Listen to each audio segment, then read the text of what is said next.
So, 1 minute you're in a client meeting. The next minute, HCN takes light. You go out, you want to put on your generator. A generator refuses to start. They're like, huh? These village people, like, they don't get me today. Or your internet becomes shaky, especially if it's one particular internet provider. I won't mention their name. That when it rains, it's like it also rains in their office. Anyway, and you've gotten to a point in your remote life where you're like, how can I ensure that I stay driven and motivated while working from home? Because you need it. Well, this video is for you. The first thing that has helped me is I have decided to create a routine that works for me, and I go to work mentally. When your workspace is where you live, you need to ensure that you create a routine that helps you go to work, even if you're not leaving the home. It can be that you have set hours when you wake up. When you wake up, the things you need to do, and then your morning prep, all the things that that tells your brain and your body that I am preparing to go to work, I'm preparing to start work.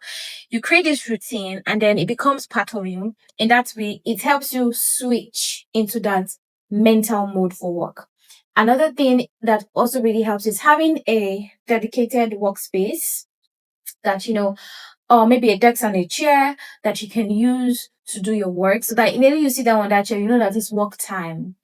It can be maybe a part of your bedroom if maybe you don't have a spare room and you just have a work desk there. It can be that you have a cafe you go to. There are people that like to go outside to go and walk, like in co-working spaces. Just ensure that you have a routine, no matter how simple. It doesn't have to be anything complicated. It doesn't have to be anything like you have to wake up in the morning and put ice block and dip your face inside. No.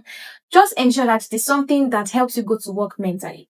Find that routine that works for you and stay with it. That will really help you. The next thing is set goals and reward yourself.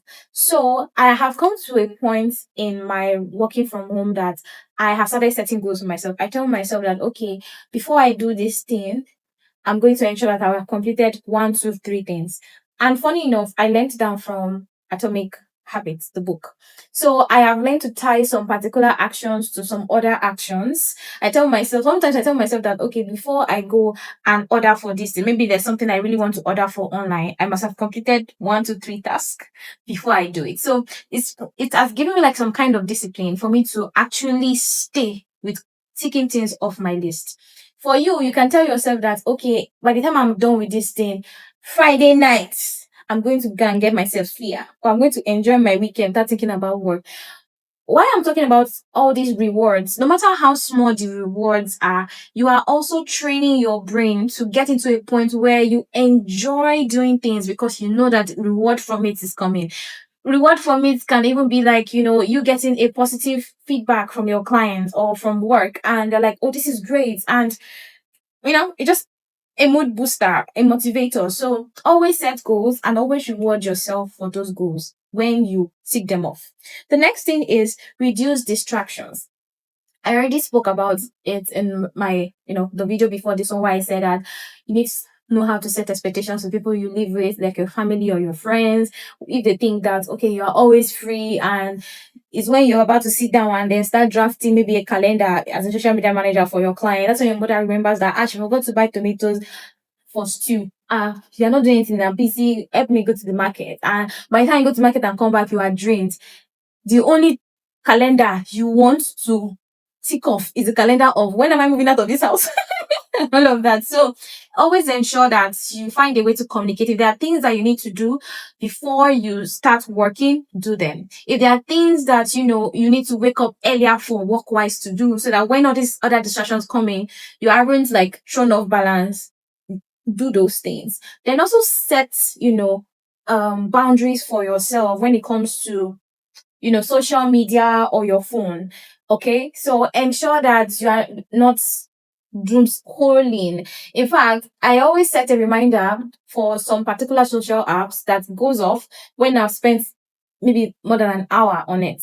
After a while, I took it off because I don't like do that. So you can tell yourself that, okay, for the next 1 hour, 2 hours, I won't check my phone. I'm in work mode, except it's an emergency. And then once that 2 hours has passed, you can decide that, okay, let me take a break from work. Let me take the next 15 minutes, 20 minutes to check my messages and other things. Just to ensure that you set, parameters that you don't now end up, maybe it's 12 p.m. and like, oh, let me just check out this post. And if you are like me, sometimes I want to go to TikTok or I want to go to Instagram to look for something.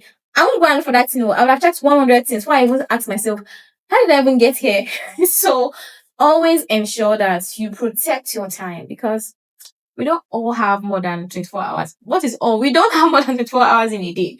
Okay, the final thing is keep your work tools reliable. I cannot emphasize this enough. And if you have watched my last two videos, I have hammered this down.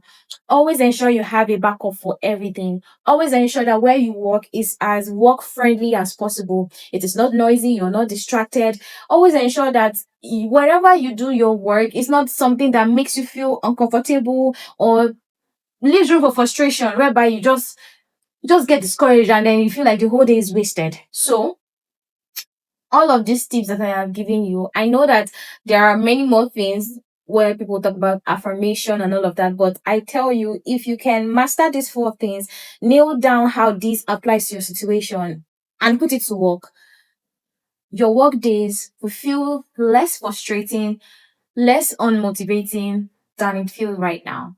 Make sure you like this video, leave a comment, subscribe, and I will see you in the next one. Thank you.